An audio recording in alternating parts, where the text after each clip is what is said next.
నమస్తే, నేను సిరి. నిన్న అసెంబ్లీలో AP deputy CM Pawan Kalyan garu అయితే కొన్ని వ్యాఖ్యలు చేయడం జరిగింది కూటమి ప్రభుత్వం గురించి. సో ఇప్పుడు ఏవైతే పవన్ కళ్యాణ్ గారు చేశారో ఆ వ్యాఖ్యలు అయితే చర్చనీయాంశమయ్యాయి.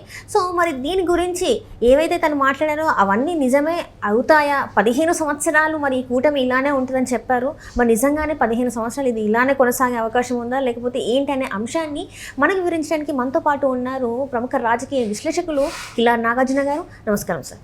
నమస్తే సార్. ఇప్పుడు చూస్తుంటే ఏపీ అసెంబ్లీలో పవన్ కళ్యాణ్ గారు కొన్ని వ్యాఖ్యలు చేశారు కూటమి ప్రభుత్వం గురించి. కూటమి ప్రభుత్వం అనేది కాపురం లాంటిది, అంటే మేము ఇంకొక 15 సంవత్సరాల వరకు కూడా మేము విడిపోయేది లేదు, మేము ఇట్లనే ఉంటామని చెప్పేసి మాట్లాడడం జరిగింది. ఇప్పుడు ఇంకొకటి ఏంటంటే అట్లా చెప్పినా కూడా ఎట్లా వస్తున్నాయంటే నిజంగానే ఉంటారా, లేకపోతే ఇది మధ్యలోనే విచ్ఛిన్నం అవుతా అని చెప్పేసి కూడా కొన్ని ప్రశ్నలు తలెత్తుతున్నాయి సార్. మరి నిజంగా వాస్తవం ఏంటంటారు సార్? అంటే రాజకీయాలు ఎప్పుడు కూడా ఇది ఇలాగే జరుగుతుందని చెప్పడానికి లేదు, కానీ ప్రస్తుతం ఉన్న పరిస్థితిని బట్టి ఇలా జరగవచ్చు అని ఊహించుకోవడంలో కూడా తప్పులేదు. రాజకీయాలు ఎప్పుడు కూడా డైనమిక్గా ఉంటాయి. అందువలన నిన్నటి ఉన్నటువంటి పరిస్థితుల్లో, నిన్న సభ జరుగుతున్నటువంటి పరిస్థితుల్లో మనం గతంలో 2019 నుంచి 2024 వరకు అసెంబ్లీ చూసాం. ఎలా జరిగేది? తెలుగుదేశం వాళ్ళు కనుక అక్కడ ఉంటే వాళ్ళని హేళన చేయటం, వాళ్ళని అవమానించటం, వీలైతే చంద్రబాబు నాయుడు గారి భార్య గురించి మాట్లాడటం, బూతులు మాట్లాడటం, ఇవే చూసేవాళ్ళు. వాళ్ళని సస్పెండ్ చేసి బయటికి పంపించిన తర్వాత జగన్మోహన్ రెడ్డి గారికి భజన చేయటం, నువ్వు ఇంద్రుడివి, నువ్వు చంద్రుడివి, నువ్వు అందరి గుండెల్లో ఉన్నావని పాటలు పాడటం, డ్యాన్స్లు వేయటం, ఇలా జరిగింది. కాస్త కొంచెం బుద్ధిజీవులు, అక్కడి నుంచి ఏదైనా మంచి ఆశించేటువంటి వాళ్ళందరికీ కూడా అవి చూస్తే ఏవగింపు కలిగేది. ప్రజలు మిమ్మల్ని అక్కడికి పంపించింది దేనికి?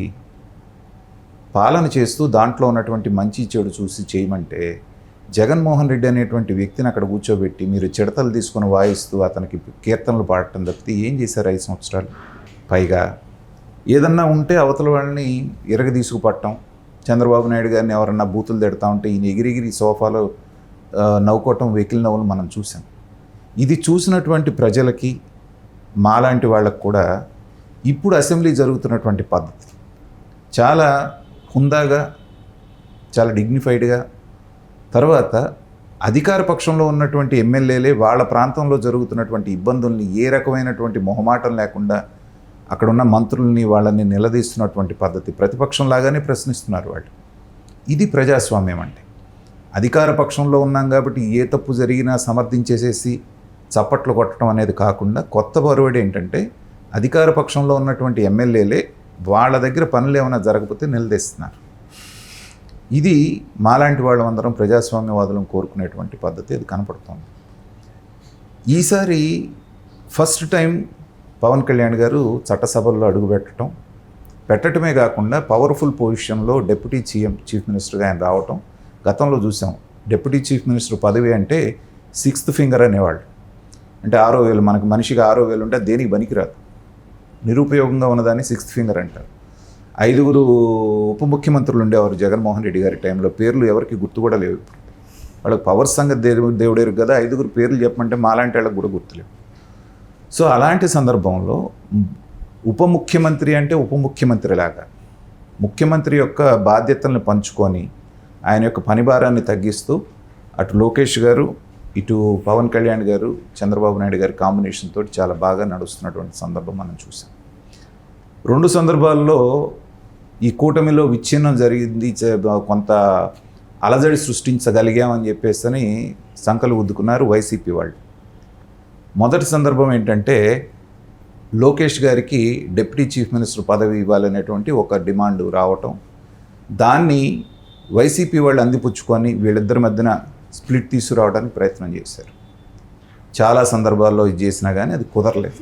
తర్వాత బయటకు వచ్చాడు చంద్రబాబు నాయుడు గారు, ఇటు పవన్ కళ్యాణ్ గారు గట్టిగా చెప్పారు, ఇలాంటిది ఏమీ లేదు, మీరు ఇట్లాంటి పిచ్చి మాటలు మాట్లాడద్దు అనేటువంటిది. రెండోసారి వచ్చేటప్పటికి ఏంటంటే అసలు పవన్ కళ్యాణ్ గారు చంద్రబాబు నాయుడు గారి ఫోన్కి అందుబాటులో లేరట, అసలు ఆయన ఇది కావట్లేదు, మాట్లాడట్లేదు, వీళ్ళిద్దరి మధ్యన గ్యాప్ వచ్చేసిందని ప్రచారం చేశారు. అది కూడా కరెక్ట్ కాదనేటువంటిది మొన్న తేలిపోయింది. సో మూడోసారి ముచ్చటగా అన్నట్టుగా నిన్న అసెంబ్లీలో కుండ బద్దలు కొట్టినట్టు చెప్పేశారు ఆయన. మాది సంకీర్ణ ప్రభుత్వం అంటే ఒక కాపురం లాంటిది, దీంట్లో మంచి చెడు నడుస్తూ ఉంటాయి.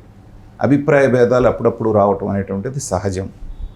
చేసిన తర్వాత మీకు దాన్ని సరి చేసుకుంటూ ముందుకెళ్తాం, అంతేగాని మేము కొట్టుకొని ప్రజలు మమ్మల్ని ఏ నమ్మకంతో అయితే ఈ పొజిషన్లో కూర్చోబెట్టారో వాళ్ళకి మాత్రం ఎట్టి పరిస్థితుల్లోనూ మేము ద్రోహం చేయం అనేటువంటిది ఖరాఖండిగా చెప్పేయటంతో ఇది విచ్ఛిన్నం కావాలి అని ఎవరైతే ఆశిస్తున్నారో వాళ్ళకి బ్రేక్ లేసినట్టు అయింది.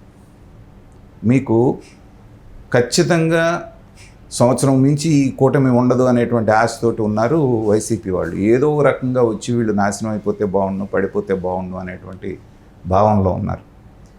దానికి నిన్న తెరదించుతూ చాలా మెచ్యూర్డ్గా ఆయన మాట్లాడినటువంటి మాటలు, 15 సంవత్సరాల పాటు ఈ కూటమి ప్రభుత్వం ఇలాగే ఉంటుంది మా మద్దతుతోటి.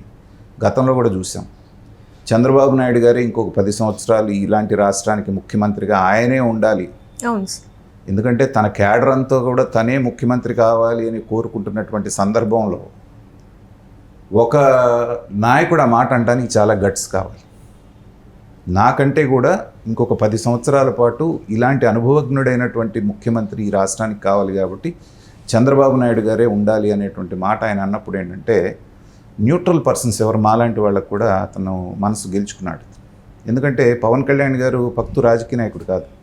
మనసులో ఏముంటే అది చెప్పేస్తాడు, తన మనసులో ఏమనుకుంటున్నాడో అది క్లియర్గా చెప్పేస్తాడు.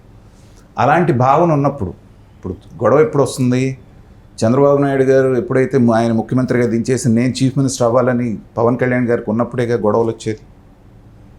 ఆ క్యాడర్ ఆ కోరిక కోరుకుంటున్నారు అనుకోండి, పవన్ కళ్యాణ్ గారికి కూడా ఆ కోరిక ఉంటే గొడవలు వస్తాయి. ఎప్పుడైతే చంద్రబాబు నాయుడు గారు లాంటి ముఖ్యమంత్రి 10 సంవత్సరాలు కావాలి ఈ రాష్ట్రానికి అవసరం అన్న దగ్గర నుంచి మీరు గమనించండి, జనసేన క్యాడర్ కూడా ఎక్కడ మావాడు ముఖ్యమంత్రి కావాలని మాట్లాడట్లేదు. కాబట్టి భారతదేశంలోనే సంకీర్ణం అంటే ఎలా ఉండాలి, సంకీర్ణం కూటమి కట్టిన తర్వాత ఎలా గెలవాలి, ఎలా అడ్జస్ట్ చేసుకోవాలనేటువంటి ఒక ఎగ్జాంపుల్ సెట్ చేసి గెలిచిన తర్వాత గెలవటం వరకు ఒక భాగం, గెలిచిన తర్వాత నడుస్తున్నటువంటి పద్ధతి కూడా చాలా పర్ఫెక్ట్గా, చాలా అండర్స్టాండింగ్ తోటి చంద్రబాబు నాయుడు గారికి 2014 నుంచి 19 వరకు ఒక్కడే కష్టపడ్డాడు. అంటే మధ్యలో కొన్ని టీడీపీ పార్టీ వాళ్ళంటే చంద్రబాబు నాయుడు కార్యకర్తలే కావచ్చు, కొంతమంది ఎమ్మెల్యేలే కావచ్చు, ఏంటంటే డిప్యూటీ సీఎంగా నారా లోకేష్ గారు ఉండాలి అని చెప్పేసి కొంతమంది బహిరంగంగా బాహాటంగానే బయటకు వచ్చి చెప్పడం జరిగింది సార్. మరి దాన్ని ఎలా చూడాలంటారు? మరి అది వాళ్ళ యొక్క అభిమతం. ఎందుకంటే చంద్రబాబు నాయుడు గారు వారసుడిగా ఆయన చూడాలని కొంతమంది అనుకోవచ్చు, కొంతమంది స్ట్రాటజిక్గా అనొచ్చు, కొంతమంది వైసీపీ వాళ్ళు రెచ్చగొట్టే పద్ధతిలో చేయొచ్చు, ఇలా రకరకాలు ఉంటాయి. కానీ దాన్ని టీ కప్లో తుఫాన్ లాగా వీళ్ళ విజ్ఞతతోటి, వీళ్ళ మెచ్యూరిటీతో దాన్ని పక్కన పెట్టేశారు. మళ్ళీ ఇప్పట్లో అలాంటి ఆర్గ్యుమెంట్ రాదు. కాబట్టి ఏంటంటే as long as Pawan Kalyan garu క్లియర్గా ఉన్నంత వరకు ఈ కూటమిలో ఎలాంటి పొరపొచ్చాలు రావటం కానీ లేకపోతే ఇది విచ్ఛిన్నంగా అవడానికి అవకాశం లేదు. కాబట్టి నిన్న మాట్లాడినటువంటి మాటలు 15 సంవత్సరాల దాకా ఇలాగే ఉంటారు, ఇదేమన్నా శిలాశాసనం అంటే రాజకీయాల్లో చెప్పలేను, నేను మొదట చెప్పినట్టు. కానీ ఇవాళ నడుస్తున్నటువంటి పద్ధతులు ఈ కోఆర్డినేషన్ చూసిన తర్వాత ఏంటంటే కొత్తగా ఇబ్బందుల్లో నుంచి బయటపడుతున్నటువంటి రాష్ట్రానికి ఇది శుభ సంకేతంగానే నేను భావిస్తున్నాను. Thank you so much sir.